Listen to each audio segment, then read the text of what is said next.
या आपके लाइफ में ऐसे लोग हैं जिसके लिए आप बिल्कुल मेहनत नहीं करते, कि उसके पीछे पढ़ते भी नहीं है, बट वो आपके लिए बहुत कुछ करता है। तो बिल्कुल वैसे ही ये भी ऐसा चैप्टर है, मेहनत कुछ नहीं करनी, सिर्फ एक वीडियो में पूरा चैप्टर कंप्लीट हो जाएगा और ये पूरे के पूरे 5 मार्क्स आपके पक्के करने वाला है। इस एक वीडियो को एंड तक अगर आपने देख लिया तो बोर्ड एग्जाम में आपके 5 मार्क्स पक्के हो जाने। बहुत इजी चैप्टर है, देखना अच्छे समझ आएगा आपको। तो ये आर एनवायरमेंट जो चैप्टर है, इसमें इन्वायरमेंट मतलब क्या होता है, छोटी क्लास में हमने पढ़ा इन्वायरमेंट मतलब आसपास जो भी हमारे पास है उसको इन्वायरमेंट कहते हैं। सराउंडिंग जो होता है हमारे पास उसको इन्वायरमेंट कहते हैं।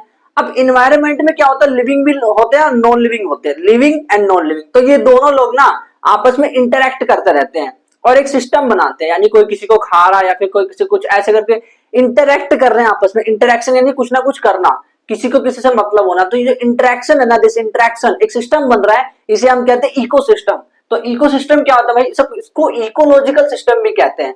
इकोलॉजिकल सिस्टम यानी कि all the interactive organism in an area together with the non living, मतलब जो ऑर्गेनिज्म है, ऑर्गेनिज्म तो लिविंग ही होने वाले हैं, वो नॉन लिविंग से इंटरेक्ट कर रहे हैं, उसको जो एक सिस्टम बन रहा है इंटरेक्ट करने से, उसको हम कह रहे हैं इकोलॉजिकल सिस्टम या फिर इकोसिस्टम।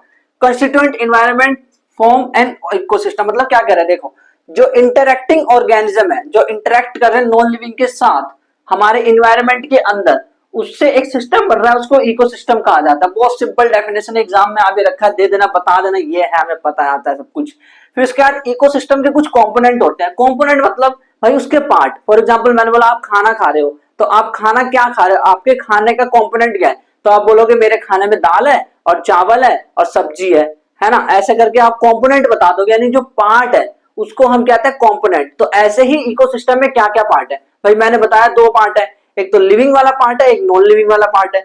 तो जो लिविंग वाला पार्ट है ना, उसको ये बायोलॉजी कहता है, लिविंग वाले पार्ट को बायोटिक। दैट इज जो कंपोनेंट ऑफ इकोसिस्टम, जो लिविंग वाला पार्ट है दैट इज बायोटिक। तो बायोटिक जो है वो लिविंग वाला पार्ट होता है, और एबायोटिक वो होता है जो कि नॉन लिविंग वाला पार्ट होता है।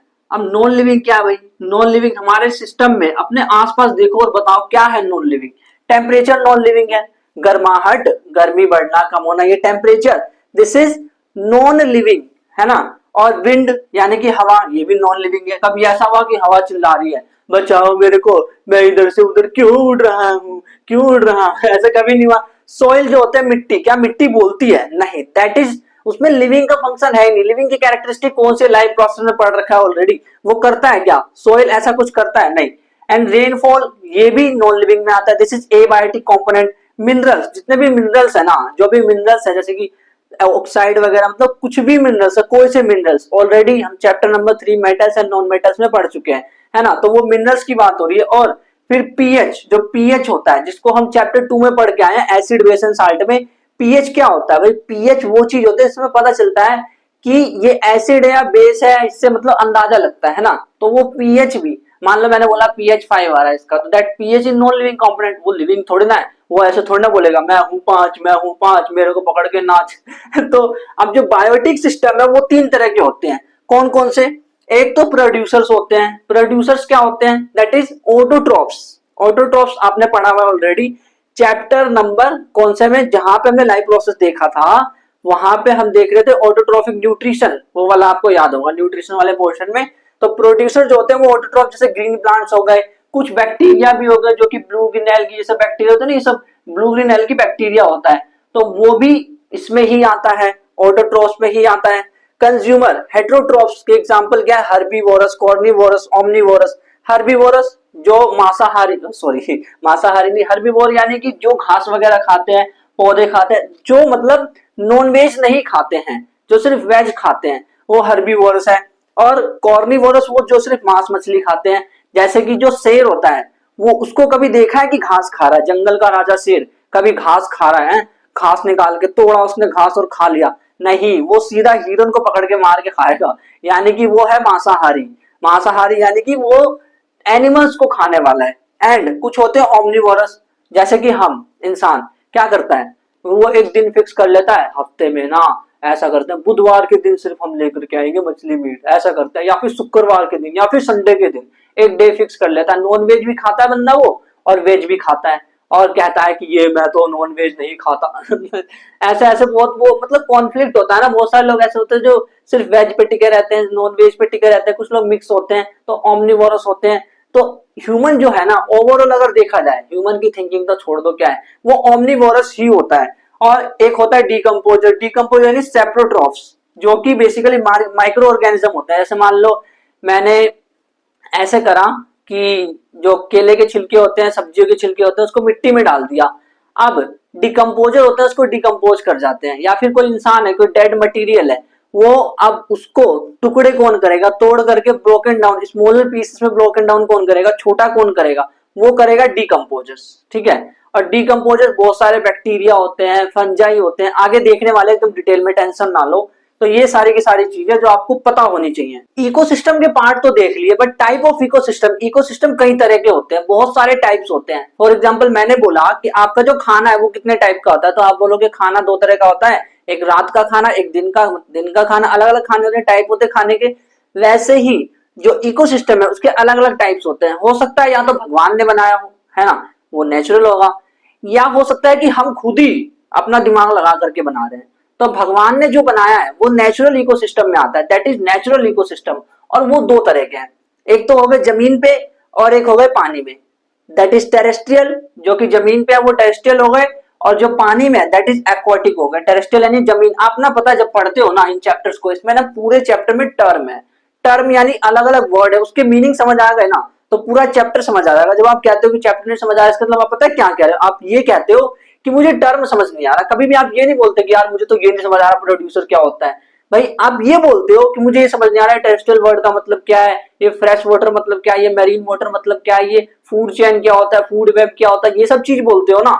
ऐसे तो नहीं कि पूरा चैप्टर ही नहीं समझ आ रहा। कभी भी आपको पूरे चैप्टर में डाउट नहीं आता, चाहे कोई सा भी चैप्टर हो, बेशक आपने स्कूल में पढ़ रखा हो, ये चीज आप नोटिस करना। अगर एग्री करते हो तो कमेंट में लिख देना एग्री, एंड टाइम स्टैम्प भी लिख देना। अब देखो टेरेस्ट्रियल यानी वो जो कि जमीन पे है। तो जब भी नोट्स बना रहे हो ना मेरे साथ, तो साथ में लिखते रहो उसके साइड में जमीन, और इधर हमने लिख दिया कि पानी, मतलब पानी वाली जगह पे है, ताकि हमें ना याद होता रहे साथ साथ। अब जो टेरेस्ट्रियल है, मैं तो ऐसे ही करता था, जब मैं 10th क्लास में था ना तब मैं ऐसे ही पढ़ता था, इसलिए मुझे ना ज्यादा प्रॉब्लम्स नहीं आई इन सब चीजों में। तो टेरेस्ट्रियल की अगर बात करूं तो टेरेस्ट्रियल जमीन पे क्या क्या होता है भाई, डिजर्ट होता है, रेगिस्तान होता है, ग्रासलैंड यानी पूरा घास का एरिया, घास का मैदान पूरा का पूरा, उसे ग्रासलैंड कहते हैं, घास का एरिया। एंड फॉरेस्ट, फॉरेस्ट यानी जंगल में मंगल, जंगल। एंड माउंटेन्स, माउंटेन्स यानी पहाड़, वो भी तो भगवान ने ही बनाया है। हम कभी पहाड़ बनाते हैं, कचरों का पहाड़ बनाते हैं हम, है ना, वो कचरे का पहाड़ मत सोचो उसको अभी रहने दो। एक्वाटिक जो है, वो एक्वाटिक जो भगवान ने बनाया दैट इज रिवर यानी नदी, पॉन्ड यानी कि तालाब, लेक यानी झील। देखो रिवर यानी कि नदी, पॉन्ड यानी कि तालाब, ये सब हम ही बनाते हैं ना, हम बनाते हैं, भगवान नेचुरल है भाई, नेचुरल। एंड लेक, लेक यानी कि झरना, झरना, ये सब भगवान ने बनाया है। सी यानी कि समुद्र, समुद्र, ये समुद्र किसने बनाया, भगवान ने बनाया। ओशन यानी कि महासागर, महासागर किसने बनाया, भगवान ने बनाया। अब कमाल की बात यह है कि जो रिवर, पॉन्ड और लेक होते हैं, तीनों के तीनों फ्रेश वाटर होते हैं। इसमें, इसके अंदर फ्रेश वाटर होता है। फ्रेश वाटर यानी एकदम साफ सुथरा पानी, प्यारा सा, मतलब मस्त एकदम पीने लायक। जबकि जो समुद्र है उसके अंदर मरीन वाटर होता है, मरीन वाटर, मरीन वाटर यानी कि समुद्री जल कहा जाता है। बेसिकली ये थोड़ा उतना साफ नहीं होता है, मरीन वाटर कहते हैं। अब हमने क्या बना दिया भाई, हमने बहुत सारी चीज बनाई है। एक तो हम चिड़ियाघर बनाने लग गए, फिर हमने बनाया मुर्गी के लिए एक एनवायरनमेंट बनाया, मुर्गी का एनवायरनमेंट बनाया, तो वो मुर्गी का इकोसिस्टम है ना, मुर्गी के लिए अलग अलग खाने पीने के सामान लगे, तो खाना है वो नॉन लिविंग है, एंड जो मुर्गी है दैट इज लिविंग। तो हो गया ना, सिस्टम बन गया, सिंपल सी बात है। और उसका पूरा ऐसा एनवायरनमेंट देते कि वो जिंदा रह सके। एंड एक्वेरियम, एक्वेरियम मतलब समझते हो कि जहां पे आप कह सकते हो मछली घर, एक तरह से हिंदी में, कि जहां पे मछली वगैरह रखी जाती है, एक्वेरियम। अगर आप एक्वेरियम घूमने भी गए हो तो उस जगह को बताना कमेंट करके कहाँ घूमने गए, किस जगह पे, क्योंकि एक्वेरियम बहुत ही इंटरेस्टिंग जगह होती है, अलग अलग मछली देखने को मिलती है वहां पे। और गार्डन या पार्क, ये भी इंसान ने ही बनाया। गार्डन घूमने, दिल गार्डन, गार्डन हो गया वाला गार्डन। और पार्क में घूमने जाते हो हर संडे के दिन सुबह सुबह, है ना, बाकी दिन नहीं जा पाते यार, क्या करें, अगर स्कूल नहीं होता तो डेली जाता मैं तो, है ना, यही सोच रहे हो। क्रॉप फील्ड की बात करें अगर, क्रॉप फील्ड यानी खेती जहां पे करते हैं, एग्रीकल्चर एरिया जो होता है वो मैन मेड है, यानी कि वो भी हमने ही बनाया है अपने तरीके से। भगवान ने खेत बना के नहीं भेजा था, हमने उसको खेत बना दिया, क्रॉप फील्ड बना दिया। जो ऑर्गेनिज्म है वो किस तरह से अपनी जीविका चला रहे हैं, जीविका इन द सेंस कि कैसे जिंदा रह पा रहे हैं। फॉर एग्जांपल जीविका चलाना यानी हम कैसे जीविका चला रहे हैं बताना, यानी हम खाना कैसे खा रहे हैं। हम खाना ही तो जीविका है, मेन चीज वही तो, खाना ही नहीं होगा तो जिएंगे कैसे। तो अगर वो जीविका है हमारी, तो हम क्या है, हम ना डिपेंड है, ऑटोट्रॉफ पे डिपेंड है, प्रोड्यूसर्स पे डिपेंड है, प्लांट्स पे डिपेंड है। अगर ऐसा है तो हम हेट्रोट्रॉफ्स में आ गए, है ना। और जो हेट्रोट्रॉफ्स है बेसिकली हम कंज्यूम कर रहे हैं, कंज्यूमर कहते हैं इसको, इन्वायरमेंट की भाषा में इसे कंज्यूमर कहते हैं। दैट इज कंज्यूमर, जो कंज्यूम कर रहा है, प्रोड्यूस तो कर ही नहीं रहा, प्रोड्यूस तो प्रोड्यूसर कर रहे हैं ना, वो बना रहे हैं खाना, हम तो कंज्यूम करते जा रहे हैं। तो हम आ गए कंज्यूमर की कैटेगरी में। तो हम किस तरह से अपनी जीविका चला रहे हैं, जीविका यानी रहना, खाना पीना, ये सब हम कैसे कर रहे हैं, किस तरह से अपनी जीविका चला रहे हैं, उसको हम कहते हैं। उस तरह से ना हम ऑर्गेनिज्म को 3 हिस्से बांट सकते हैं कि वो कैसे अपनी जीविका चला रहे हैं। नंबर 1 प्रोड्यूसर, हो सकता है कि वो ना प्रोड्यूस कर रहा हो, जिसको हम कहते हैं ऑटोट्रॉफ। प्रोड्यूस क्या कर रहा है, यहाँ पे खाने की बात हो रही है, क्योंकि खाना जब जो फूड है ना, वही है सबसे बड़ी एनर्जी का सोर्स। सबसे बड़ी एनर्जी का सोर्स फूड ही है। बिना फूड के जीविका कहाँ से, सस्टेनेंस कहाँ से, कैसे जिएंगे फिर, है ना। तो कंज्यूमर्स जो होते हैं वो क्या करते हैं, प्रोड्यूसर के बनाए हुए फूड को कंज्यूम करते हैं। तो कंज्यूमर्स हम हेटेरोट्रॉफ्स भी बोलते हैं। अभी हमने देखा भी कि ये कंपोनेंट ऑफ इकोसिस्टम था, उसमें लिविंग था, लिविंग में 3 पार्ट थे, वो ये है ना, हेटेरोट्रॉफ्स जो होते हैं। और फिर उसके बाद हमने ये देखा हेटेरोट्रॉफ्स तो कंज्यूम कर रहा भाई, हेटेरोट्रॉफ्स कंज्यूम करना ही काम है उसका। डिकम्पोजर्स क्या कर रहा है, जो मर गए ना, जो डेड हो गए, उसको भी खा रहा है। अच्छा, डेड को भी खाएगा भाई, मरे हुए को खा रहा है, हाँ मरे हुए को खाता है। तो ये हो गया सेप्रोफाइट्स, सेप्रोट्रॉफ्स बोलते हैं इसको, सेप्रोट्रॉफ्स में आ गए, सेप्रोट्रॉफ्स की कैटेगरी में। This comes in the category of saprotrophs. पहले प्रोड्यूसर्स की बात करते हैं। जो प्रोड्यूसर्स होते हैं वो फूड को प्रोड्यूस कर रहा है, कैसे कर रहा है, कौन सी प्रोसेस है भाई, न्यूट्रिशन में पढ़ रखा है, फोटोसिंथेसिस करता है वो। क्लोरोफिल जो होता है उसके अंदर वो फूड बनाता है with the help of sunlight. Reactions भी याद है हमें तो, CO2, H2O, C6H12O6, ऑक्सीजन देता है, सारी रिएक्शंस याद है, H2O भी निकलता है। तो ये सनलाइट और सनलाइट की प्रेजेंस में क्लोरोफिल में होता है ना, ये रिएक्शन में बताया। और इसके एग्जांपल्स क्या है, वहां पे हम ऑलरेडी, ये पॉइंट है ना, 2-3 पॉइंट इसमें ऐसे हम ऑलरेडी देख चुके हैं लाइव प्रोसेस में एकदम अच्छे से। एक तो ये ग्रीन प्लांट्स इसमें आते हैं, जैसे कि ग्रासेस वगैरह, जितने भी ग्रीन प्लांट दिख रहे हैं ना, चाहे कोई सा भी ग्रीन प्लांट आप जो घर में रखे हो, अपने फूल पौधे जो अलग अलग तरीके के, सबके घर में एक पौधा जरूर होता है, तुलसी का पौधा, है ना, आपके घर में भी होगा। तो वो जो हरे रंग का होता है ना, दैट इज जो ग्रीन कलर का जो है, वो प्रोड्यूसर्स में आता है। और कुछ और एग्जांपल भी इसके, जैसे कुछ बैक्टीरिया होते हैं, cyanobacteria, most important, blue green algae, इसको BGA भी कहा जाता है, BGA, ये बीजी नहीं है, ब्लू ग्रीन एल्गी है। बीजी कहीं ये बीजी हो जाता हो अपनी जिंदगी में, नहीं, blue green algae produce food by photosynthesis, पता है, यूज ओनली 1% ऑफ एनर्जी। ये है ना नई बात, मतलब मान लो सनलाइट है, सनलाइट के पास एनर्जी है, थोड़ी देर के लिए हम ऐसा मान लेते हैं, ये जो सनलाइट है ना, इसके पास एनर्जी है 100 जूल। कितनी एनर्जी है, 100 जूल।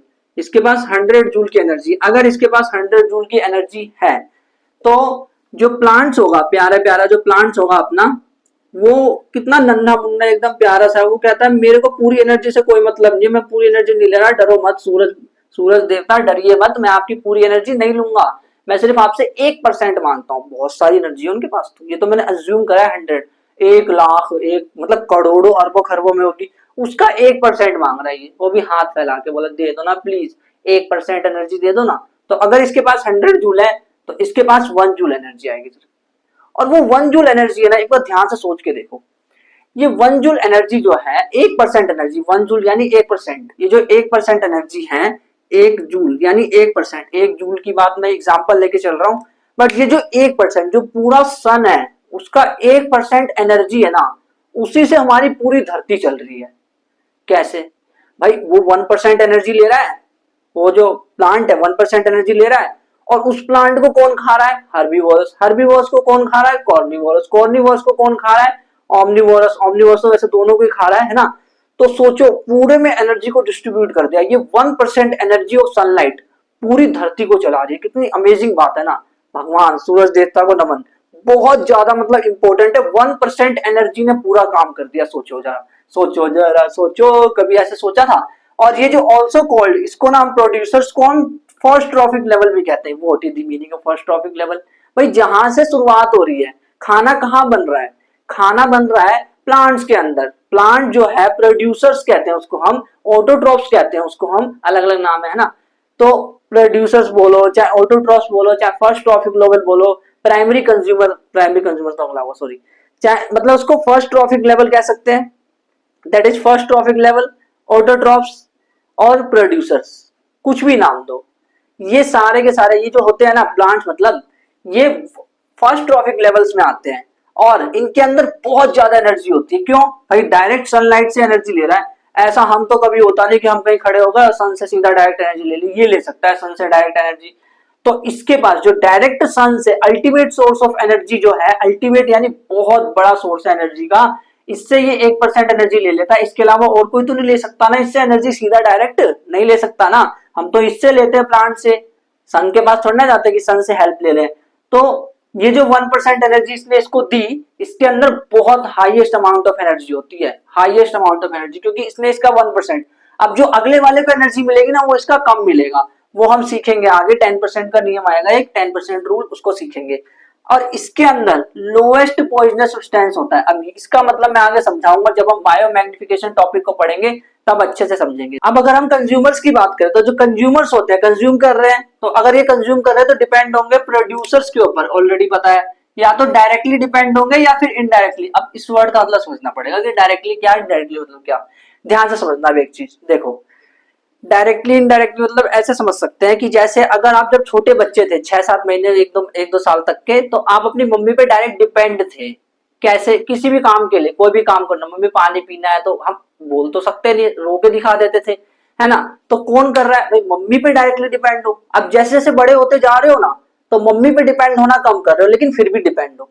कैसे भाई? एक बात बताओ, अगर आप खाना खा रहे हो तो आप बेशक खुद नहीं बना रहे, उस टाइम पे मम्मी बना रही थी आपके लिए, और अभी उस टाइम पे आप डिपेंड भी थे खाना खाने तक के लिए, तो डायरेक्टली मम्मी पे डिपेंड थे डायरेक्ट तरीके से। लेकिन अब आप खाना खुद खा सकते हो, बट डिपेंड तो मम्मी पे ही हो ना, क्योंकि मम्मी खाना बना के दे रही है।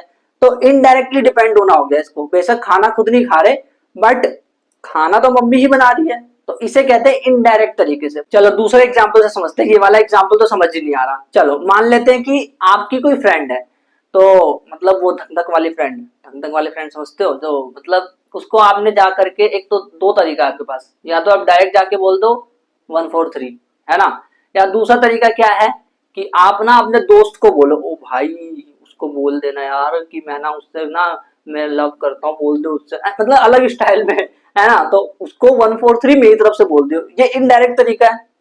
एक डायरेक्ट तरीका था, एक इनडायरेक्ट तरीका था। बिल्कुल ऐसे ही हम, अब यहाँ पे एग्जांपल लो, वहां से बाहर निकलो। अब अगर हम हेटेरोट्रॉप्स की बात करें, हम अपनी बात करें, तो या तो हम प्लांट को डायरेक्ट खाएंगे कि मैंने क्या किया, मैंने राइस को खा लिया, मैंने गेहूं को खा लिया, वीट को खा लिया, ये तरीका है डायरेक्ट खाया। दूसरा तरीका ये है कि मैंने उसको खाया जिसने उसको खाया था, मतलब जैसे राइस या फिर गेहूं, मान लो किसी गोट ने खाया, किसी जो आप नॉनवेज खाते हो उसने खाया, है ना। तो मान लो किसी को आपने खाया, तो जैसे मुर्गे वगैरह या फिर जो भी बकरे वगैरह, बकरी वगैरह, जिसको उसको खाया आपने, तो अगर आपने उसको खाया तो आप इनडायरेक्टली प्रोड्यूसर्स को भी खा रहे हो। क्योंकि सोचो, अगर उस बकरी ने उस प्रोड्यूसर को नहीं खाया होता, उस ऑटोट्रॉफ्स को नहीं खाया था, प्लांट को नहीं खाया होता, तो आप बकरी को कैसे खा पाते, है ना। तो इनडायरेक्टली आप उस पर डिपेंड हो, डायरेक्ट तरीके से और इनडायरेक्ट तरीके से। यही चीज लिखी है यहाँ पे, डायरेक्ट मतलब प्लांट सीधा खा लिया, इनडायरेक्टली यानी कि अदर कंज्यूमर को फीड कर लिया आपने। अदर कंज्यूमर कौन था भाई? बकरी ने भी तो कंज्यूम ही करा था प्रोड्यूसर्स को, आपने उसको भी कंज्यूम कर लिया, है ना। तो उसको हम कहते हैं इनडायरेक्टली। अब जो कंज्यूमर्स होते हैं वो 4 तरह के होते हैं। एनसीईआरटी के अकॉर्डिंग पढ़ा रहा हूँ, बिल्कुल डिट्टो, एक भी वर्ड मिसिंग नहीं है ना, एक भी वर्ड कम है, कुछ भी नहीं, एकदम एनसीईआरटी के हिसाब से चल रहे हैं, बिल्कुल प्रीवियस ईयर क्वेश्चंस के हिसाब से चल रहे हैं, सारे के सारे ट्रेंड एकदम सेट है, बिल्कुल वैसे ही करा है हमने। देखो, तो जो कंज्यूमर्स है 4 तरह के होते हैं, herbivorous, carnivorous, अम्निवोरस, parasite, अम्निवोरस।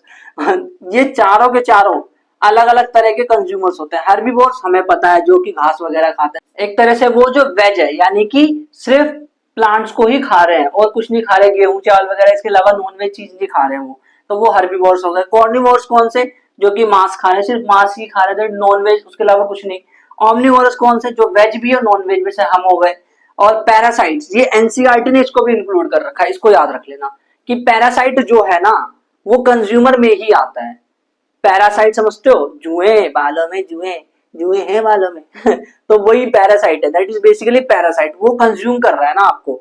Other types की बात करें अगर हम, तो अदर टाइप्स इसको अलग तरीके से भी डिवाइड किया गया है। एक है प्राइमरी कंज्यूमर, प्राइमरी कंज्यूमर देखो शॉर्टकट में लिखूंगा पीसी। एक है सेकेंडरी कंज्यूमर एससी, और एक है टर्सरी कंज्यूमर, और अगले वाले को कह रहे हैं क्वार्टरनरी कंज्यूमर। अब इसका मतलब क्या होता है ये समझ नहीं आया। प्राइमरी सेकेंडरी और टर्सरी कंज्यूमर्स को समझने के लिए, जो भी कंज्यूमर मैंने बताए थे उस जगह पे, तो उसको समझने के लिए एक एग्जांपल्स लेते हैं। मान लो हमें ये पता है ना, जो ग्रास है उसको ग्रास ऊपर खाता है, एंड ग्रास ऊपर को स्नैक खाता है, और स्नैक को जो है हॉक यानी बाज खाता है। बाज तो समझते हो भाई, बाज देखा है ना, ऊपर आसमान में उड़ता रहता है, चील की जैसा होता है बाज, तो उसकी बात हो रही है। तो देखना, ध्यान से समझना, अब चीजों को समझना, एकदम सब कुछ समझ आएगा। जो ग्रास है, ग्रास है ना, वो फर्स्ट ट्रॉफिक लेवल होता है। अब जिसने ग्रास को खाया, नेक्स्ट जस्ट नेक्स्ट वाला जो बंदा जिसने ग्रास को खाया, उसको मैं बोलूंगा सेकंड ट्रॉफिक लेवल, T2, मतलब सेकंड ट्रॉफिक लेवल, T2 मामा नहीं। और ये है T3, T3 यानी कि third trophic level, and this is fourth trophic level. ठीक है, ये चीज समझ आई। अब देखो एक चीज समझना, ये जो है ये कंज्यूम कर रहा है इसको, ये ग्रास होपर इसको कंज्यूम कर रहा है, इसको खा रहा है। इसकी शुरुआत कहां से हुई, शुरू से चलते एकदम। शुरू में ये हुआ था कि जो सन है ना, सन से पहले तो कोई नहीं है ना, ऐसा नहीं कि कोई गैलेक्सी वगैरह बताने लग गए, नहीं। Sun is the ultimate source of energy, क्योंकि जो सोलर सिस्टम है उसके सेंटर में क्या है, दैट इज सन। तो सन ने एनर्जी दी इसको, सन ने इसको एनर्जी दी। अब सन ने जब इसको एनर्जी दी, सन सूरज देवता, सन ने जब एनर्जी दी, तो ग्रास ने उससे फूड बनाया। जो फूड उसने बनाया अपने अंदर, उसको ग्रास होपर ने खा लिया, ग्रास होपर को स्नैक ने खा लिया, स्नैक को हक ने खा लिया। अब इसको मैं फर्स्ट ट्रॉफिक, इसको सेकंड, इसको थर्ड, इसको फोर्थ ट्रॉफिक लेवल बोल रहा हूँ। लेवल कैसे डिसाइड हो रहा है भाई, जो नेक्स्ट बंदा कौन सा खा रहा है वो अगला ट्रॉफिक लेवल है। और T1 is always a producer, याद रखना, जो फर्स्ट ट्रॉफिक लेवल है that is always an producer, वो हमेशा एक प्रोड्यूसर होता है। ठीक है, अब ये जो है इसको मैंने प्रोड्यूसर बोला, दिस इज प्रोड्यूसर्स। ये सारे के सारे कंज्यूमर है। क्यों कंज्यूमर है, या तो ये इसको डायरेक्ट तरीके से खा रहे हैं प्रोड्यूसर्स को, या इनडायरेक्ट तरीके से खा रहे हैं। अगर सारे कंज्यूमर्स हैं तो सब पे लिख देता हूं C, कंज्यूमर्स, कंज्यूमर्स, ये कंज्यूमर्स है। बट जो पहले वाला, जो सीधा जो ग्रास को, जो प्रोड्यूसर्स को, नॉट ग्रास, जरूरी नहीं कि ग्रास ही हमेशा, कुछ भी हो सकता है, कोई प्लांट हो सकता है, कुछ भी हो सकता है, उसको जो सीधा जो पहला बंदा खा रहा है ना, वो कंज्यूमर है, क्योंकि वो कंज्यूम कर रहा है। और क्योंकि वो पहला बंदा जो खा रहा है, तो उसको हम बोलेंगे primary consumer, that is primary consumer. अब उस पहले वाले बंदे को कौन खा रहा है, दूसरा वाला बंदा, दैट इज सेकेंडरी कंज्यूमर। अब दूसरे वाले को कौन खा रहा है, ये खा रहा है, दिस इज टर्सरी कंज्यूमर। अब मान लो इसको भी कोई खा रहा होता तो वो क्वार्टरनरी कंज्यूमर हो जाता। अब सपोज कि ये बंदा जो है मर गया, चाहे सोचो कोई सा बंदा मर गया, चाहे स्नैक मर गया, ग्रास ऊपर, या फिर ग्रास भी, कोई भी अगर डेड हो गया, तो अगर ये मान लो डेड हो गया, तो अगर ये डेड हो जाएगा तो ये मिट्टी में चला जाएगा, डिकेइंग मैटर के रूप में चला जाएगा। मतलब अगर ये मिट्टी में चला गया, तो अब इस पे एक जो डिकम्पोजर्स होता है वो इस पे काम करेगा। डिकम्पोजर्स, डिकम्पोजर्स पता है क्या करने वाला है, जो डिकम्पोजर्स है ना, वो कॉम्प्लेक्स ऑर्गेनिक सब्सटेंस है। मतलब अरे जो डिकम्पोजर्स है, जो जैसे जो मरा, अभी जो हॉक है, जो बाज है, वो मरा, तो वो जो मरा है वो उसकी पूरी बॉडी अभी ऑर्गेनिक है। ऑर्गेनिक बॉडी भाई, हमारी जो बॉडी वो ऑर्गेनिक ही है, तो ऑर्गेनिक बॉडी जो है पूरी की पूरी वो कॉम्प्लेक्स है, पूरी बॉडी कॉम्प्लेक्स है। उसको तोड़ तोड़ के सिंपल बनाना होगा, तभी तो उसको मैं मिट्टी में मिला पाऊंगा, क्योंकि इसका काम यही है कि मिट्टी में मिला देना। मिट्टी में मिलाने का काम उसका नहीं है, जो वो हीरोज वगैरह होते हैं फिल्मों में कि ओए मिट्टी में मिला दूंगा तेरे को, वो नहीं होते।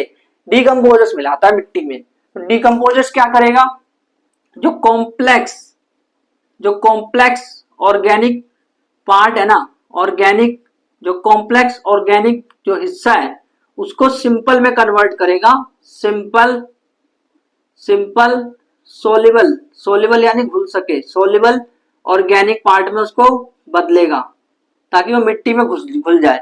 सिंपल ऑर्गेनिक सोलिबल पार्ट मतलब क्या, वो क्या करेगा ना, देखो सीधी सी बात है, जो ये जो हॉक है, जो मरा है, जो बाज, तो इसको ये ना इतना टुकड़े कर देगा, इतने टुकड़े टुकड़े कर देगा, इसको मिट्टी मिला देगा, टुकड़े कर देगा इसके, कि ये इसमें से CO2 अलग निकाल देगा, इसमें से वाटर अलग निकाल देगा, और इसके मिनरल सारे अलग कर देगा, इतने टुकड़े कर दिए उसने। इसीलिए कहते हैं ना, जब किसी की डेथ हो जाए, चाहे कोई भी हो, प्लांट्स हो चाहे कोई सा भी एनिमल्स वगैरह कुछ भी हो, उसको ना मिट्टी में दबा दो।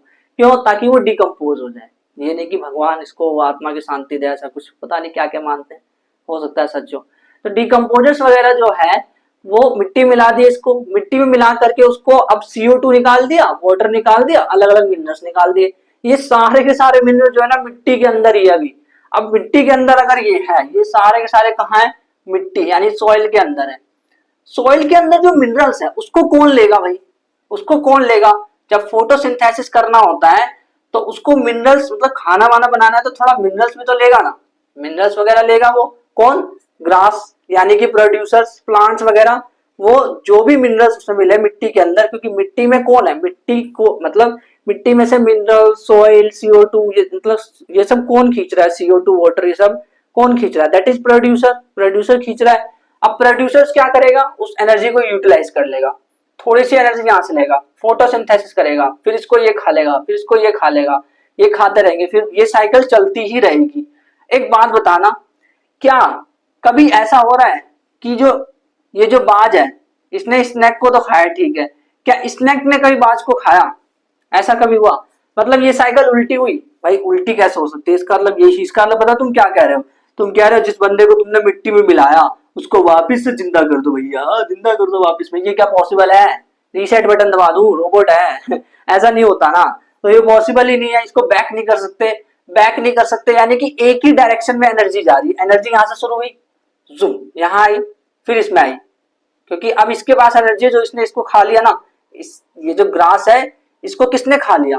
इसने खा लिया। तो इसके पास अब ग्रास की एनर्जी आ गई, इसके बाद इसकी एनर्जी चले गई, इसके बाद इसकी, इसके बाद इसकी, अब ये सारी एनर्जी सॉइल में चले गई, सॉइल से एनर्जी सीधा फिर ग्रास में चले गई। तो हमेशा जो एनर्जी का फ्लो है वो एक ही डायरेक्शन में हो रहा है। ऐसा नहीं है कि इधर भी एनर्जी फ्लो हो रही है उल्टी दिशा में, नहीं, सिर्फ एक ही डायरेक्शन में एनर्जी का जो फ्लो हो रहा है।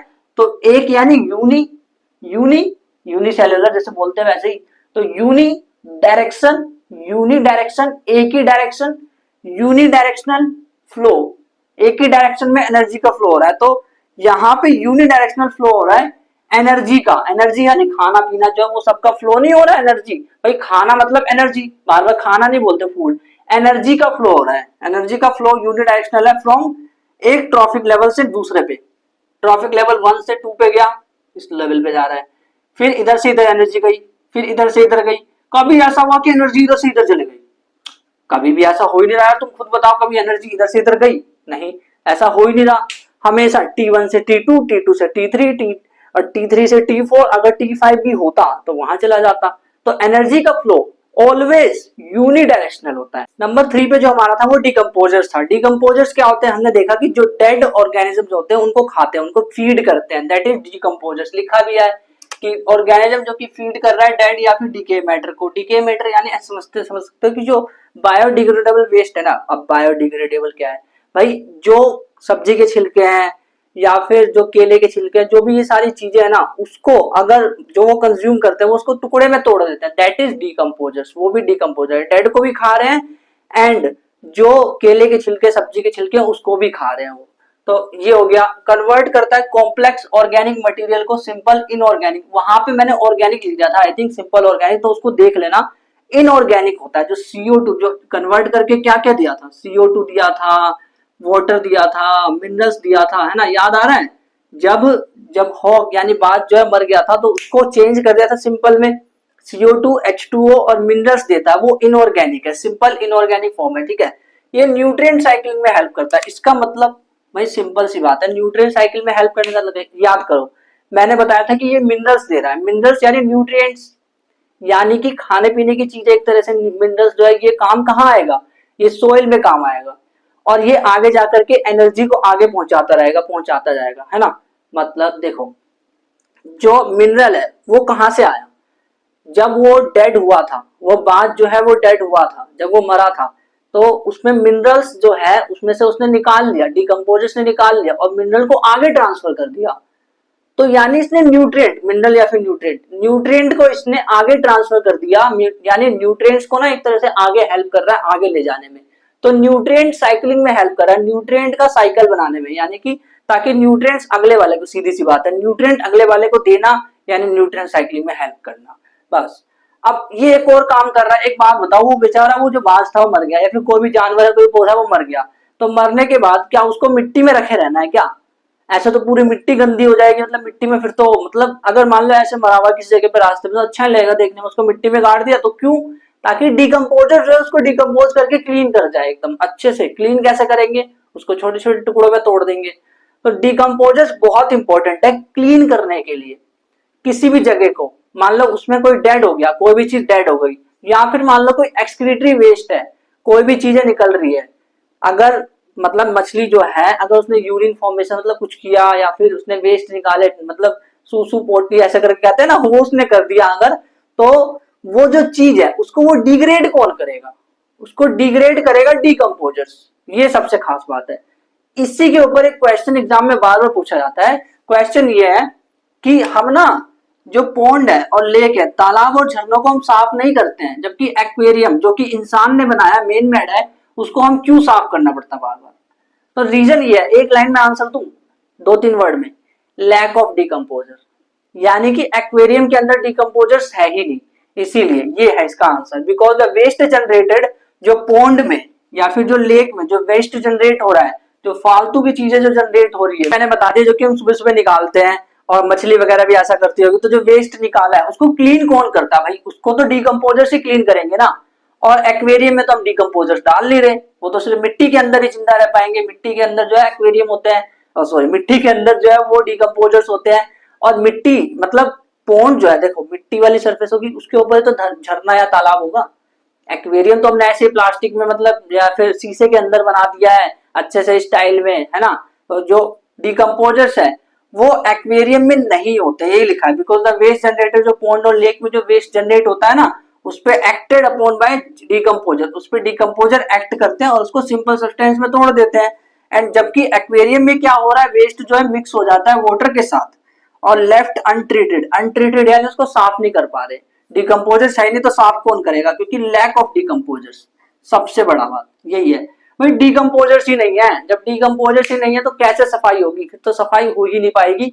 लैक ऑफ डिकम्पोजर्स की वजह से ये चीजें हो रही है। अगला जो टॉपिक आता है वो है फूड चेन। नाम से पता चल रहा है कि एक चैन होगा जिसमें फूड होगा, यानी कि दोनों एक दूसरे, मतलब एक ने एक, ये आप ऑलरेडी देख चुके हो। आपने वो देखा था ना, ग्रास को ग्रास होपर खा रहा था और ग्रास होपर को स्नैक खा रहा था, स्नैक को हॉक खा रहा था। ये देखा था ना, ये जो चेन बन रही थी, एक चैन की तरह नहीं दिख रहा था ये? चैन वाले चैन की तरह दिख रहा था। ये जो चैन है ना, इसी को फूड चैन कहा जाता है और कुछ अलग चीज नहीं है। This is food chain, series of organism जो कि फीड करते हैं एक दूसरे को, ट्रांसफर करते हैं एनर्जी को। इनका मकसद क्या है कि ये ट्रांसफर कर सके एनर्जी। इनको कुछ नहीं करना, बस एक जैसे सोलर एनर्जी है ना जो सनलाइट से आई है, उसको प्रोड्यूसर्स को दे देंगे, फिर उसको हर्बीवोरस को दे देंगे उस एनर्जी को। हर्बीवोरस को खा लेगा तो ले लिया ना एनर्जी। हर्बीवोरस वो कॉर्निवोरस को दे देगा इन द सेंस में ये कह रहा हूँ, एनर्जी देना यानी कि कॉर्निवोर जो है हर्बीवोर को खा के एनर्जी ले लेगा। वो देता नहीं प्यार से, वो खा लेता है उसको तो ले लेता है, छीनना पड़ता है, मिलता नहीं छीनना पड़ता है ना। तो कॉर्निवोर जो है वो टॉप कॉर्निवोर को एनर्जी दे देगा। तो ये एक सीरीज बन रही है। ये कोई भी फूड चेन हो उसमें ये चीजें मिलती है। प्रोड्यूसर्स, सोलर एनर्जी से शुरू होगा, producers, herbivorous, carnivorous, top carnivore तक जाएगा। और जो प्रोड्यूसर है उसको हम कहते हैं फर्स्ट ट्रॉफिक लेवल, हर्बीवोरस को कहते हैं सेकंड ट्रॉफिक लेवल, कॉर्निवोरस को कहते हैं थर्ड ट्रॉफिक लेवल, और टॉप कॉर्निवोर को कहते हैं हम फोर्थ ट्रॉफिक लेवल। और मैंने जैसा कि बताया, ये प्रोड्यूसर्स हैं, ये सारे के सारे कंज्यूमर्स है, ये सब कंज्यूमर्स है। बट इसमें जो पहले वाला जो कंज्यूमर है उसको मैं बोलूंगा प्राइमरी कंज्यूमर, दूसरे वाले को मैं बोलूंगा सेकेंडरी कंज्यूमर, तीसरे वाले को मैं बोलूंगा टर्सरी कंज्यूमर, क्योंकि तीसरा कंज्यूमर है वो। बट सवाल ये उठता है कि ट्रॉफिक लेवल मतलब क्या होता है? तो हर एक जो पोजीशन है, मान लो ये एक सीट पे बैठा है, इसको छोड़ दो, सोलर एनर्जी को छोड़ दो, क्योंकि यार उसको नहीं कंसिडर किया जाता, उसको फूड चेन में कंसिडर नहीं करते। प्रोड्यूसर से शुरू होता है।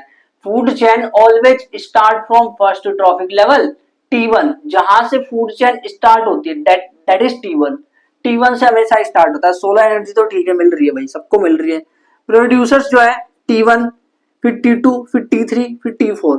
अब हर एक जो सीट है, माना प्रोड्यूसर इस वाली सीट पे बैठा है, जिस सीट का नाम है T1, हर्बीवोरस इस सीट पे बैठा है, इसका नाम है T2। कॉर्निवोर T3 नाम की सीट पे बैठा है, टॉप कॉर्निवोर T4 नाम की सीट पे बैठा है। तो हर एक जो सीट है ना, जिस सीट पे ये बैठे हैं, जो इनका जो प्लेस है, जो इनकी जो पोजीशन है, जहां पे ये है, जिस पोजीशन पे ये है, उस पोजीशन को, उस जगह को ट्रॉफिक लेवल कहा जाता है। ये ट्रॉफिक लेवल है सब। ये पहला ट्रॉफिक लेवल है क्योंकि पहली सीट पे बैठा है, ये दूसरा ट्रॉफिक लेवल है क्योंकि दूसरी सीट पे बैठा है, ये तीसरी सीट पे बैठा है तो तीसरा ट्रॉफिक लेवल, ये चौथी पे तो चौथा ट्रॉफिक लेवल। तो ट्रॉफिक लेवल मतलब एग्जाम में सवाल आए ना ट्रॉफिक लेवल क्या होता है, तो लिख देना क्या, पोजीशन ऑफ ऑर्गेनिज्म, एक ऑर्गेनिज्म की पोजीशन फूड चेन के अंदर, दिस इज फूड चेन, इसके अंदर एक ऑर्गेनिज्म की जो पोजीशन है। एग्जांपल्स अगर हम चाहे तो ले सकते हैं ना भाई, प्रोड्यूसर्स में हम ग्रास का एग्जांपल ले सकते हैं। फिर आप बोलोगे कि हर्बीवोर जो है उसने ग्रास ऊपर है क्योंकि उसने सीधा घास को खा लिया। फिर उसके बाद आप बोलोगे कि अच्छा कॉर्निवोर में फिर तो मतलब इसका मतलब स्नेक आ गया। फिर आप बोलोगे अच्छा तो टॉप कॉर्निवोर में कौन आ गया, वो हॉक आ गया, हॉक यानी बाज। तो इस तरह से आप बोल सकते हो। दिस इज, ये जो है ये फूड चेन का एग्जांपल है। अगर बोलेंगे ना एग्जांपल ऑफ फूड चेन, ये तो मेन है, ये तो मतलब स्ट्रक्चर है फूड चेन का, कि फूड चेन में पहला वाला प्रोड्यूसर, दूसरा रिव्यूअर, ऐसे होता है। लेकिन जो एग्जांपल है वो ये है। प्रोड्यूसर्स की जगह जब आप कुछ लेते हो, हर्बीवोर की जगह कुछ लेते हो, इन सब की जगह जब आप कुछ कुछ लेते हो, तो वो एग्जांपल्स ऑफ फूड चेन में आता है। ये लिखा है कि हर एक स्टेप जो है लेवल ऑफ फूड चेन, हर एक स्टेप जो है, हर एक पोजीशन जो है उसको हम ट्रॉफिक लेवल कहते हैं। ये इसकी डेफिनेशन है। दोनों में से एक लिख देना भाई, काफी है ना। मतलब दोनों का मतलब सेम ही है कि फूड चेन में जो पोजीशन है उसे ट्रॉफिक लेवल कहा जाता है। ये जो फूड चेन होता है ना, दो टाइप्स के होते हैं, एक तो जमीन पे जिसको हम टेरेस्ट्रियल कहते हैं, और एक पानी में जिसको हम एक्वेटिक कहते हैं। मतलब ये एक्वेटिक फूड चेन है जिसमें कि फाइटोप्लैंक्टन होता है। फाइटोप्लैंक्टन पता है क्या होता है, जो वो पानी होता है समुद्र, उसके अंदर जो पौधे पाए जाते हैं, जो ग्रीन प्लांट्स प्रोड्यूसर्स पाए जाते हैं, उसको फाइटोप्लैंक्टन कहते हैं। फाइटो वर्ड का मतलब होता है प्लांट, और प्लैंक्टन यानी छोटे छोटे जीव। और जू प्लैंक्टन जो है फाइटोप्लैंक्टन को खाता है, और जू प्लैंक्टन जो है उसको कौन खाएगा, जू प्लैंक्टन यानी छोटे छोटे कीड़े टाइप से नहीं होते जो घास को खा जाते हैं, अंदर पानी के अंदर की बात हो रही है, तो उसको हम कहते हैं जू प्लैंक्टन। उसको स्मॉल फिशेस खाती है, और जो छोटी मछली है उसको बड़ी मछली खाती है। और ये जो लार्ज फिश है ना, इसको भी वो जो किलिंग वेल्स होती है, जो वेल्स होती है वो खा जाती है। किलिंग वेल्स, किलिंग वेल्स वो वाली वेल्स होती है जो बड़ी मछली को भी खा जाती है। और अगर जमीन की बात करें तो टेरेस्ट्रियल फूड चेन, जमीन पे क्या होगा भाई, जमीन पे तो अगर पेड़ है, पेड़ को कौन खा रहा है, हिरन, मतलब उसके पार्ट। पेड़ को हिरन ने खाया, हिरन को किसने खाया, उसको खाया टाइगर ने या फिर लायन ने खाया।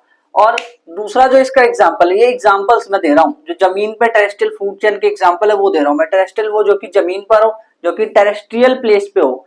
और दूसरा एग्जांपल है जो हम इतनी देर से देखते आ रहे हैं, ग्रास, ग्रास ओपर, स्नैक।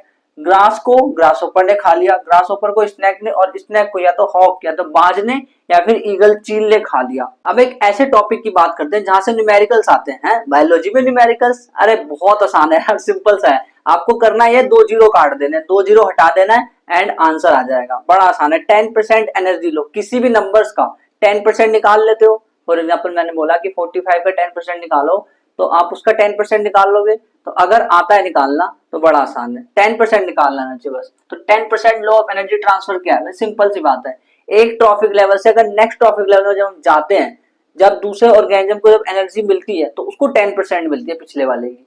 यानी मान लेते हैं जो सन है उसके पास, देखो सन तो ट्रॉफिक लेवल में नहीं आता ना, बट हमने एक चीज हमें पता है कि सन से जो एनर्जी लेता है प्रोड्यूसर वो 1% लेता है। तो मान लो सपोज कि सन के पास जो है 1,00,000 जूल एनर्जी है, तो इसका 1% कितना होगा, इसका 1% निकालने के लिए क्या करना होता है, 2 जीरो हटा दो। 2 जीरो अगर हटा दिया तो बचेगा क्या, मान लो ये 2 जीरो हटा दिए मैंने, तो बचेगा क्या, 1,000। तो इसके पास 1,000 जूल एनर्जी है, क्योंकि जो सन के पास एनर्जी है ना उसका 1% लेता है। ये 10% लो एनर्जी इधर काम करेगा, इस तरफ ट्रॉफिक लेवल्स पे काम करेगा, लेकिन यहाँ तो 1% एनर्जी ही जाता है, यहाँ पे क्या लो, क्योंकि 10% लो ऑफ एनर्जी हमेशा ट्रॉफिक लेवल्स में काम करता है। और ट्रॉफिक लेवल की शुरुआत कहाँ से हो रही है, वो प्रोड्यूसर से हो रही है, वो T1 है, वो ट्रॉफिक लेवल 1 है, producer, primary consumer, secondary, tertiary, ठीक है। अब जो अगले वाले लेवल में इसका जो 10% है ना उतना एनर्जी जाएगा। इसका 10% कैसे निकालोगे, 1 जीरो उड़ा दो। 10% निकालने के लिए 1 जीरो उड़ा दो, तो 1 जीरो अगर मैंने उड़ा दिया तो 100 जूल एनर्जी बचेगी इसके पास। यानी अगर उन्होंने क्वेश्चंस में दे रखा है कि जो ग्रास है उसकी एनर्जी 1,000 जूल है, प्लांट की, प्रोड्यूसर की 1,000 जूल एनर्जी है, और उन्होंने पूछा कि प्राइमरी कंज्यूमर का बताओ, यानी जो नेक्स्ट ट्रॉफिक लेवल है उसमें पिछले वाले का सिर्फ 10% एनर्जी ही जाना है। यानी एक जीरो उड़ा देना है बस। अब मैंने बोला मुझे ये बताओ स्नेक के पास कितनी एनर्जी होगी, तो इसका 10% निकालोगे, 10% निकालने के लिए एक जीरो उड़ा देते हैं, 10 जूल आ गया। अच्छा इसके पास कितनी एनर्जी होगी, तो 1 जूल होगी, सिंपल सी बात है। तो 10% लो, बड़ा सिंपल है। नेक्स्ट वाले के पास मान लो एक सवाल मैंने आपसे पूछा कि प्रोड्यूसर है उसके पास 100 जूल ऑफ एनर्जी है, प्रोड्यूसर यानी कि 100 जूल प्रोड्यूसर के पास है, वो फर्स्ट ट्रॉफिक लेवल पे है। मैंने पूछा कि थर्ड ट्रॉफिक लेवल पे कितनी एनर्जी होगी, तो इसका आंसर कमेंट करके बताओ। T2 पे देखो क्या होगा, एक जीरो उड़ जाएगा, 10 आ जाएगा। T3 पे क्या आएगा ये आपको कमेंट करके बताना है फटाफट। देखते हैं कौन कमेंट करता है और कौन वीडियो के यहाँ तक पहुंचा है और कमेंट कर सकता है इसका आंसर कि T3 के पास कितनी एनर्जी लेवल होगी। अब देखो सवाल ये उठता है कि सारी एनर्जी क्यों नहीं जा रही उसमें, अगले वाले ट्रॉफिक लेवल तो पूरा खा जा रहा है ना, ऐसा थोड़ा ना कि वो खा रहा है तो उसका हाथ और पैर छोड़ दे रहा है, वो तो उसको पूरा खा जा रहा है। तो पूरी एनर्जी क्यों नहीं जा रही उसके अंदर, ऐसा इसलिए नहीं हो रहा क्योंकि देखो जैसे मान लो मैं ऑर्गेनिज्म हूँ, तो मान लो मेरे को कोई खा रहा है, एग्जाम्पल के लिए चलो, मतलब मैं पौधा हूँ, मैं प्लांट हूँ और मेरे को कोई खा रहा है, तो मैंने तो सन से एनर्जी ली, मेरे पास तो 1000 जूल एनर्जी रखी हुई है, बट भाई मैं भी तो उसका यूज करूंगा, मैं उसका यूज ना करूँ क्या। मेरे पास अगर 1000 जूल है तो 90% यानी कि जो 900 जूल है उसको मैं यूज करूंगा किसमें, लाइफ प्रोसेस में। मेरी लाइफ प्रोसेस खुद की भी तो मेरी लाइफ प्रोसेस है भाई, मैं एक्सक्रीशन करता हूँ, मैं न्यूट्रिशन की प्रोसेस करता हूँ, मैं ट्रांसपोर्टेशन करता हूँ, ये सारी प्रोसेस रेस्पिरेशन वगैरह सब कुछ मैं करता हूँ, लाइफ प्रोसेस मैं कर रहा हूँ, तो उसमें मैं खर्च नहीं करूंगा, उसमें मैं एनर्जी खर्च नहीं करूँ। या फिर ऐसा भी तो होगा, तो 900 जूल से मैंने खर्च कर दी, 100 जूल बच चुकी है, 100 जूल जो बची है ना वो दूसरे वाले में ट्रांसफर होगा, दूसरे वाले में वो ट्रांसफर होने वाली वो एनर्जी 100 जूल जो बच गई है, तभी तो इसके पास 100 जूल आई। अब ये भी 90% यूज कर लेगा, तो 90% 100 में से 90 इसने यूज कर लिया, बचा 10 तो इसने अगले वाले को दे दिया। जब इसने इसको खाया, स्नेक ने जब इसको खाया तो 10% एनर्जी ले ली। अब ये भी इसमें से 90% यानी कि 9 जूल एनर्जी ये खुद यूज करेगा, ईगल को मिलेगा सिर्फ 1 joule of energy.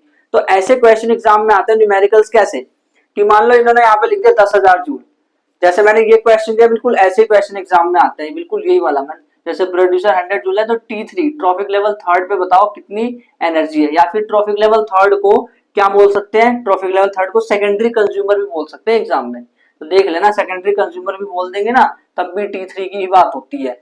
90% energy heat transfer में चलेगा, हीट ट्रांसफर यानी काम करना इन सब चीज में, यूज बाय ऑर्गेनिज्म, मतलब उसको यूज कर लेता है, उसी हीट ट्रांसफर कहते हैं।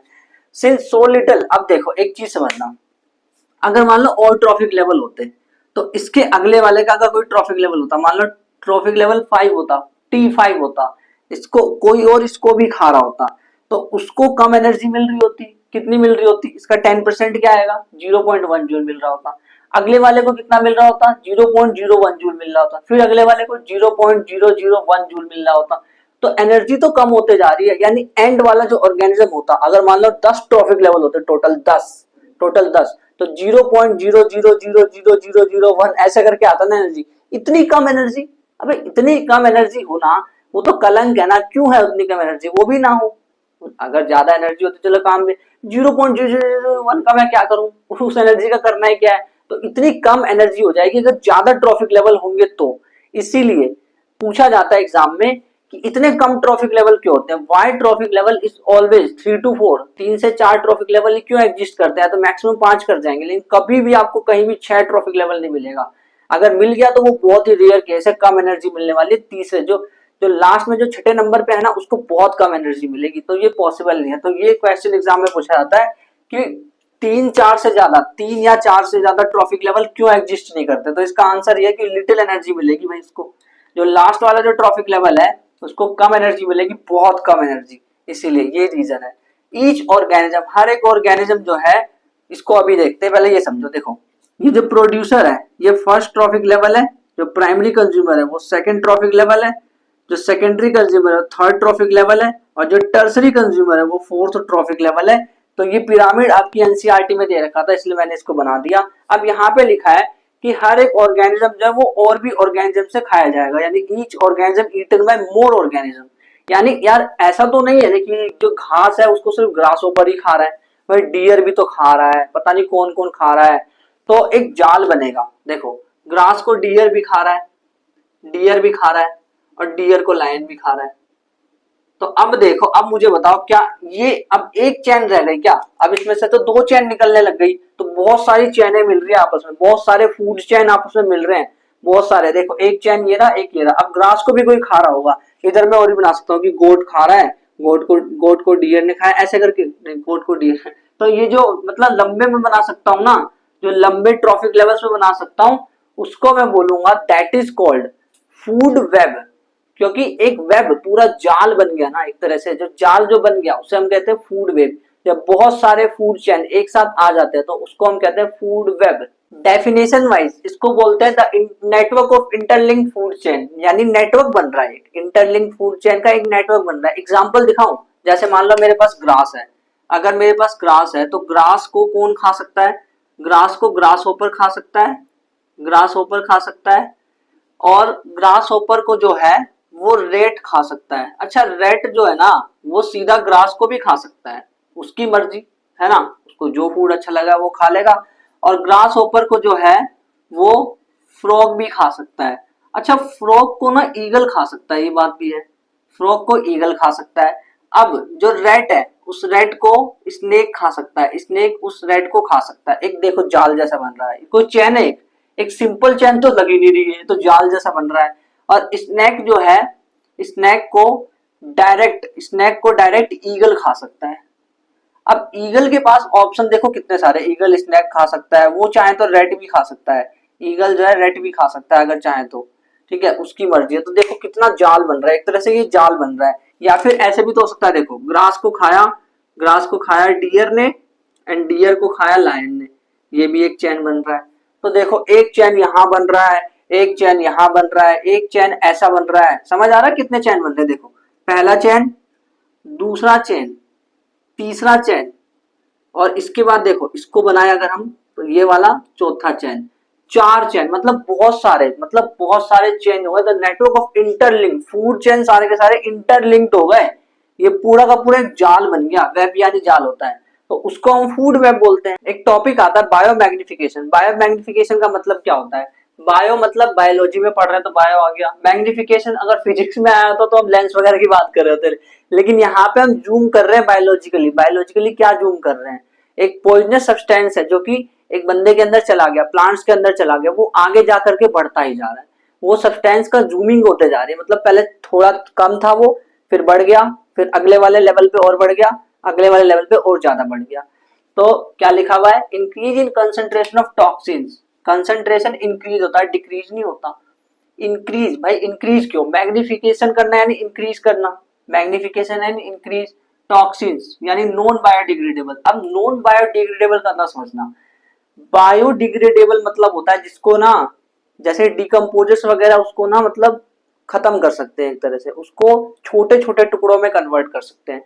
और नॉन बायोडिग्रेडेबल मतलब ये होता है कि इसको तोड़ना मुश्किल है, जैसे प्लास्टिक्स वगैरह हो गए, या कोई मेटल्स हो गया, कोई टॉक्सिन्स हो गए, कोई केमिकल्स हो गए जो कि बहुत खतरनाक केमिकल है, ये सारे के सारे केमिकल्स हो गए, तो उसको उसको नॉन बायोडिग्रेडेबल कहते हैं। ऐसे सब्सटेंस जो नॉन बायोडिग्रेडेबल है या फिर टॉक्सिन्स है, वो ऑर्गेनिज्म में एक ट्रॉफिक लेवल से दूसरे ट्रॉफिक लेवल पे जब जाते हैं तो उसका अमाउंट जो है इंक्रीज हो जाता है, इंक्रीज हो जाता है, कम नहीं इंक्रीज होता है। ये चीज याद रखना, एग्जाम में ना डिक्रीज करके आया था असर्शन में सवाल, तो वहां पे वो गलत था, असर्शन डिक्रीज लिखा था, इसीलिए इंक्रीज होता है। मैग्निफिकेशन मतलब इंक्रीज करना, तो एक ट्रॉफिक लेवल से दूसरे में जाता है तो इंक्रीज। अब ये टॉक्सिक केमिकल क्या हो सकती है? ये इंसेक्टिसाइड हो सकते हैं। जैसे हम क्या करते हैं ना कि प्लांट जो है खराब ना हो तो हम ना उसमें इंसेक्ट डाल देते हैं या पेस्टिसाइड डाल देते हैं। पेस्टिसाइड इंसेक्टिसाइड कीड़े को बचाने के लिए होता है, केमिकल्स होते हैं ये। या फिर हम हैवी मेटल्स हमें दिख जाते हैं कभी कभी, उसमें लेड वगैरह या कैडमियम दिख जाता है प्लांट्स के अंदर। तो अगर मान लो प्लांट्स के अंदर सपोज ऐसा है कि कोई केमिकल है, केमिकल कोई सा भी केमिकल मान लेते लेड है, लेड मैंने मान लिया तो वो 2 ppm है प्लांट्स में। अब ये ppm क्या है भाई? नापने की इकाई, जैसे आप ग्राम में नापते हो ना, वैसे केमिकल्स को जो टॉक्सिन्स है उसको इसमें नापते हैं। ppm मतलब होता है पार्ट पर मिलियन, ppm यानी पार्ट पर मिलियन। इसके बारे में आप 11th क्लास में केमिस्ट्री में और अच्छे से पढ़ने वाले ppm के बारे में। तो इसमें 2 ppm, अभी ऐसे समझो कि जैसे तोलने वाला कोई वजन है ना वैसा ही, तो 2 ppm इसके अंदर प्लांट्स के अंदर एक पीबी यानी कि लेड है, केमिकल है, ठीक है। अगले वाले लेवल में जाएगा तो वो 5 हो जाएगा, मतलब बढ़ गया। फिर इसमें और बढ़ जाएगा 200 ppm, इसमें 1600 ppm हो गया। मतलब हर बार जैसे नेक्स्ट वाले पे जा रहे हैं तो भाई साहब बढ़ता जा रहा है। इसीलिए मैंने वहां पे लिखा था, अगर आपको याद हो प्रोड्यूसर्स में, कि lowest amount of poisonous material, है ना, कि पॉइजनस जो है वो लोएस्ट होता है, सबसे कम होता है, इसीलिए यहाँ पे लोएस्ट लिखा हुआ है, सबसे कम इसी में है। जैसे जैसे आगे जाते जाओगे मैग्निफिकेशन होता जाएगा, मैग्नीफाई होता जाएगा और बढ़ता जाएगा। हाईएस्ट हो गया तो ह्यूमन, यानी कि जिसने लास्ट में खाया मछली को, लार्ज फिश को खाया, देखो प्लांट में थोड़ा था, अगले वाले में और बढ़ गया, उसके अगले वाले में और बढ़ गया, उसके अगले वाले में और बढ़ गया, सबसे लास्ट वाले में सबसे ज्यादा पॉइजनस मटेरियल होगा। इन्वायरमेंट में ना कुछ बहुत बड़ी प्रॉब्लम्स है जो कि हमने ही क्रिएट करी है, तो उस प्रॉब्लम्स का सॉल्यूशन निकालना है, किस तरह से निकलेगा। इन्वायरमेंट को हमने डैमेज कर दिया, बस ऐसे समझो। तो दो प्रॉब्लम में चर्चा करनी है, दो प्रॉब्लम में डिस्कस करना है। पहला, ओजोन डिप्लीशन हो रहा है, ये तो हमें पता है। दूसरा सबसे बड़ी प्रॉब्लम है गार्बेज। ये दोनों प्रॉब्लम हमें देखना है। तो इन्वायरमेंटल प्रॉब्लम्स की बात करें ओजोन डिप्लीशन की, तो ओजोन क्या होता है, ओजोन डेडली पॉइजन होता है, यानी कि बहुत ज्यादा हानिकारक है।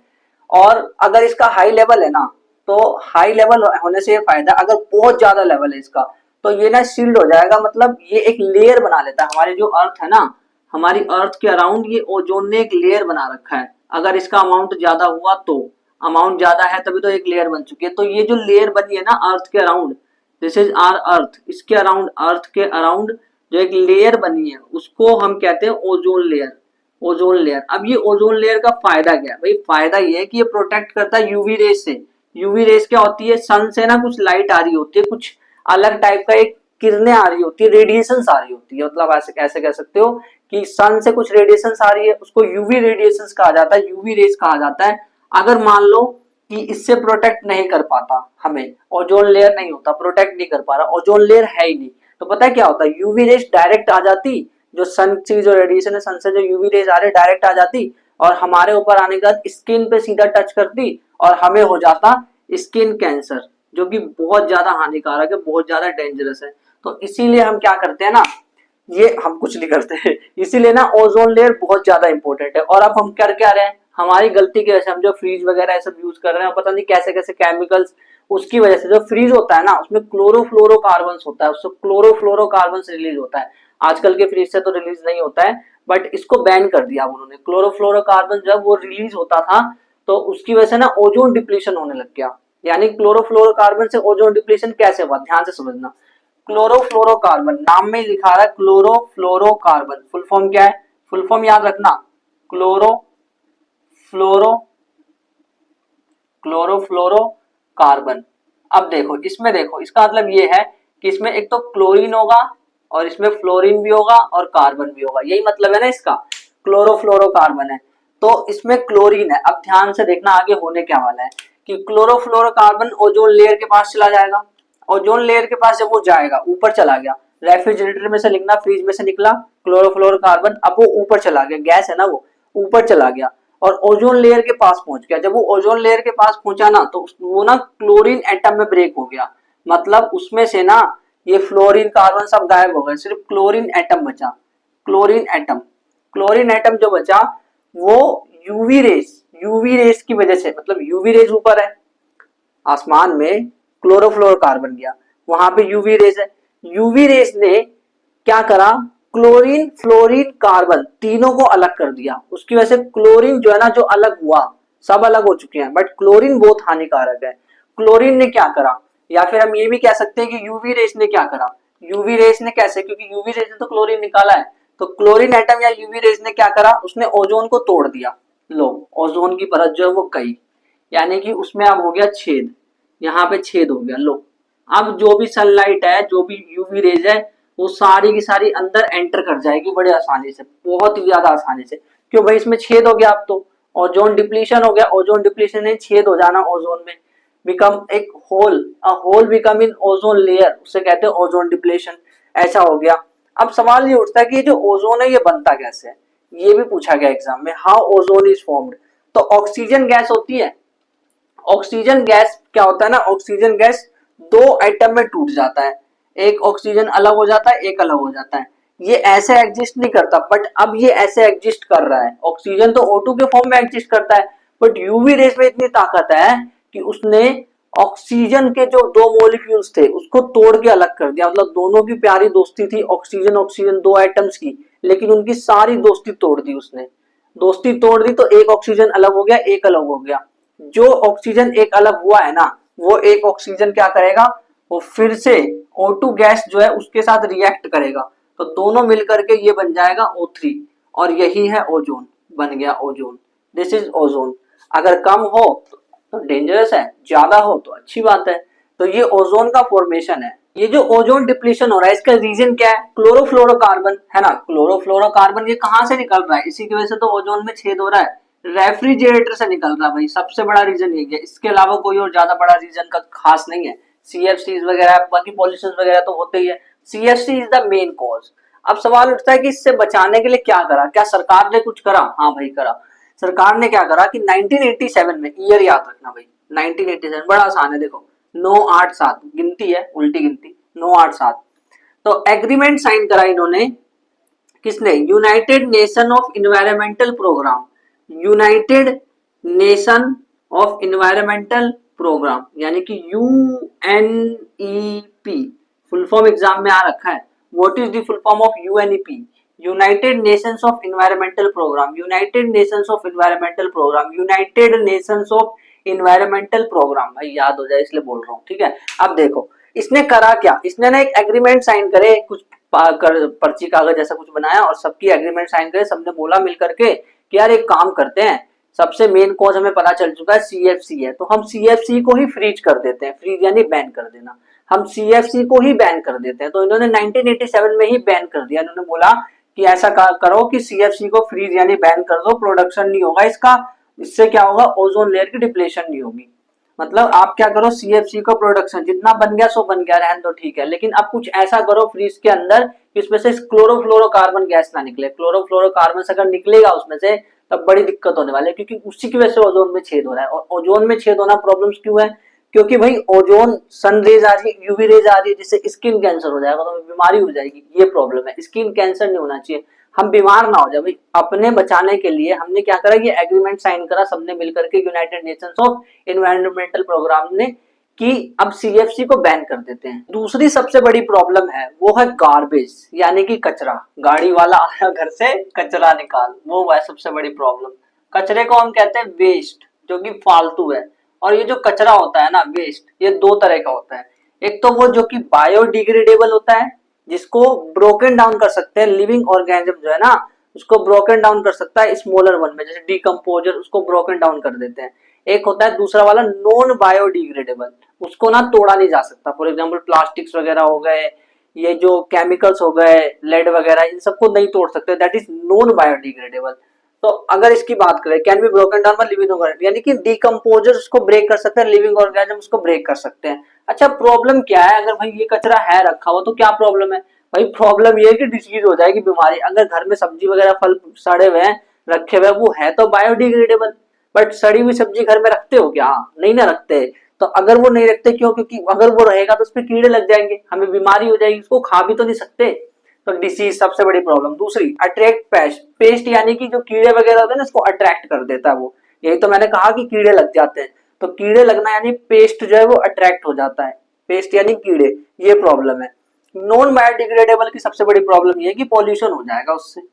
और बायो मैग्निफिकेशन, अभी हमने देखा ना कि हमने एग्जांपल उसमें जब डेफिनेशन हम पढ़ रहे थे, तो नॉन बायोडिग्रेडेबल या टॉक्सिन्स का इंक्रीज होना दूसरे ट्रॉफिक लेवल पे, इसे तो कहते हैं बायो मैग्निफिकेशन। तो ये नॉन बायोडिग्रेडेबल जो है वो बायो मैग्निफिकेशन कराता है, ये चीज याद रखना। जो जिसको हम तोड़ नहीं सकते उसकी वजह से वही तो केमिकल्स आगे जाके बढ़ते रहेंगे, वही बायो मैग्निफिकेशन कराएंगे, पॉल्यूशन भी होगा इससे। फॉर एग्जाम्पल लेड पोल्यूशन नाम की एक चीज होती है, उसमें क्या होता है, लेड बहुत ज्यादा हो जाता है।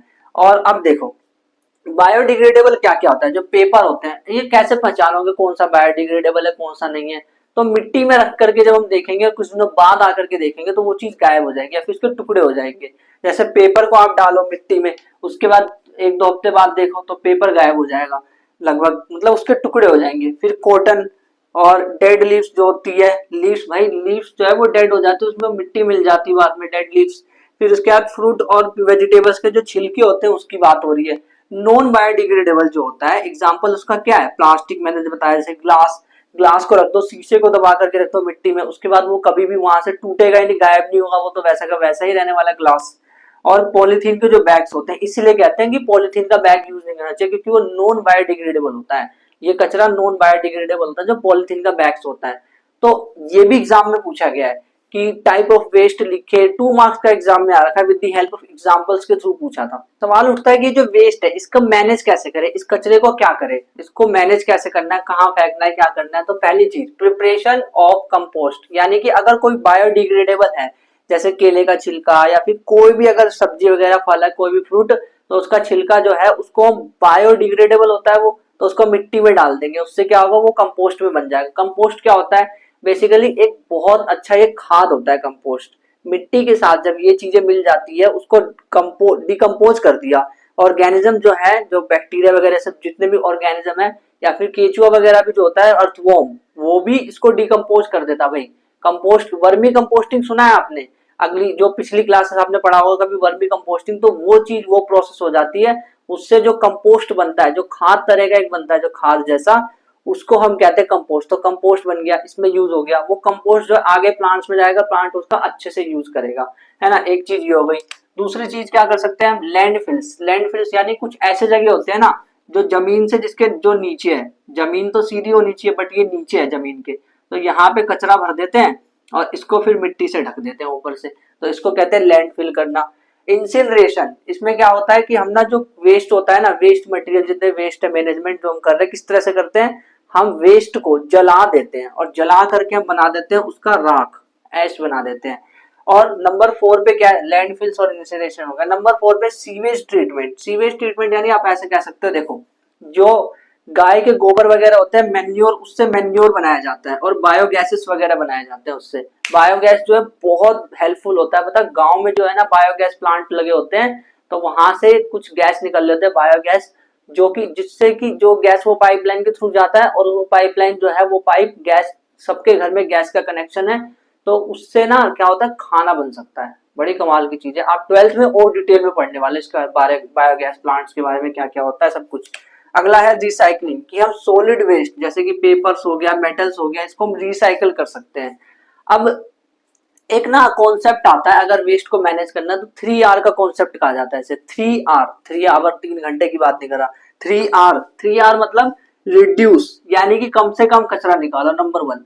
दूसरी चीज, उसी को यूज कर लो, अगर कर सकते हो ना यूज तो कर लो। फॉर एग्जाम्पल बर्तन है, अगर मान लो कोई बर्तन बाहर रखा रह गया और खराब सा हो गया, तो उसको धो सकते हैं तो यूज कर लो, लेकिन नहीं धो सकते तो अलग बात है, लेकिन धो सकते हैं, यूज कर सकते हो तो उसको यूज करो, उसको फेंको नहीं, तो रीयूज होता है।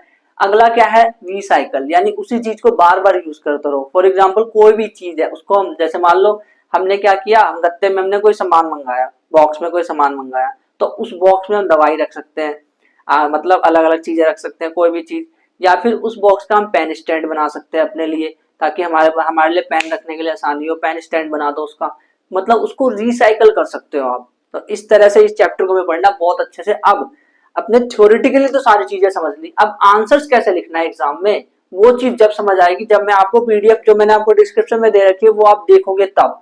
उस पीडीएफ को देखना बहुत इंपॉर्टेंट है, क्योंकि मैंने लास्ट 10 ईयर्स के सारे क्वेश्चंस उसमें दे रखे हैं, तो उसको एकदम अच्छे से देख लेना। क्वेश्चन 10 ईयर्स के मिल जाएंगे और उसका आंसर्स भी आपको मिलता रहेगा एकदम अच्छी तरह से। तो जब आप उस क्वेश्चन को देखोगे ना, तो आपको समझ आ जाएगा कि इस चैप्टर में आंसर्स कैसे लिखना है। और पक्का अगर आपने वो चीज और देख ली, पीडीएफ और देख लिया, तो मैं बता रहा हूँ कि 5 मार्क्स कहीं नहीं गए आपके, अभी भी 5 मार्क्स आ सकते हैं, बट आंसर लिखना सीखना बहुत इंपॉर्टेंट है। तो वो एक बार देख लोगे, मतलब कितने देर लगेगी, मैक्सिमम 10 से 15 मिनट लगेंगे। बस आपको क्या करना है, स्क्रॉल करना है, देखना आंसर्स की किसका क्या आंसर है, किस तरह से लिखा गया है, फटाफट क्वेश्चन पढ़ा आंसर देखा, क्वेश्चन पढ़ा आंसर देखा, बस ये करना है पीडीएफ में, और कुछ नहीं करना। बाकी अगर आपको बायोलॉजी का लाइफ प्रोसेस वाला चैप्टर देखना, तो इस वाले प्लेस पे क्लिक कर लो, और अगर आपको इस चैप्टर का अगला वाला एपिसोड देखना है एनसीईआरटी वाला, तो इस वाली प्लेस पे क्लिक कर लो। बाकी जब आप इन वाली प्लेस पे क्लिक करो तो मैं आपको वही मिलूंगा चीजों को एक्सप्लेन करते हुए। क्वेश्चन जरूर देख लेना इस चैप्टर के।